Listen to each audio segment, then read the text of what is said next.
What you see here is a Facebook Marketplace bargain. This is a KHS AM2000. And before we get started, I want you to put in the comments how much you think I paid for this thing.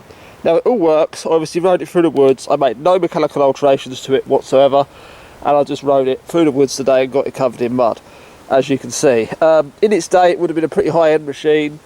We have Halo Freedom disc wheels on here, laced to Shimano hubs. We have the RockShox PIKE on here, PIKE 426. Yeah, there you go, 426. And this is a fork with dual air damping, so you've got an air cylinder at the top and an air cylinder at the bottom, and you can basically alter the pressure to your fancy. You can put more in the bottom and more in the top. Putting more in the bottom will make the fork more active, and more in the top versus the bottom will make the fork less active. Basically more linear. More linear or less linear is basically what I'm trying to say. We have full motion control with floodgate. I believe this worked as sort of a high speed compression. Shouldn't really be playing around with that because I'm going to ride it in a minute, but I'm only riding mud today, so we'll be fine. 20mm through axle on the front. We have a RockShox MC3. This is a bit of an oddball. It has motion control again. We have various compression adjustments. That's pretty much locked out. Unfortunately, there is a little bit of play in here, so when the lockout isn't quite locked out, I believe that's due to the age, and it's probably a little bit low on oil. There is a bit of wear on the anodizing. It's not too bad though. We have an SLX 2x crankset from around 2015. This is newer than the bike. Gusset pedals, don't look like anything special, but they work. The XT 9-speed on here.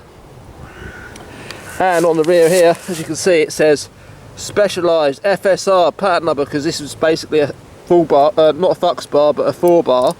Genuine 4-bar, not Fux bar, so they had to pay specialised for the patenting on the thing, the patent rather, license the patent off specialised, if you will.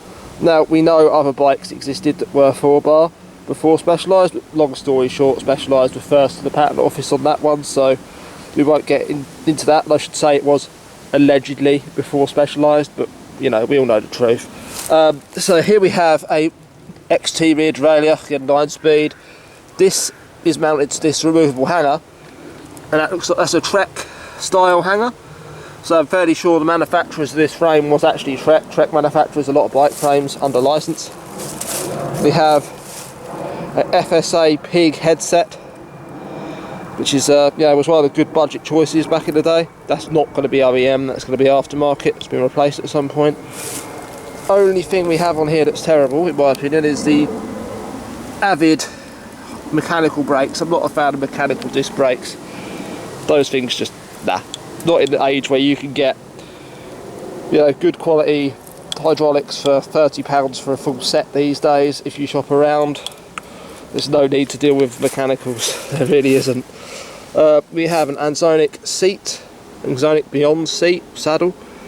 Very nice. We have an adjustable seat clamp, of course.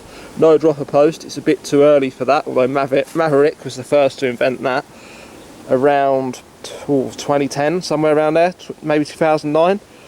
Not sure. They're not in business today. They sold that idea to Prank Brothers, and they sold it as the Droplin. It's the same as the Maverick Speedball post. It's exactly the same, just branded different. And yeah, that concludes the video on my KHS I bought on Facebook Marketplace. Thank you for watching.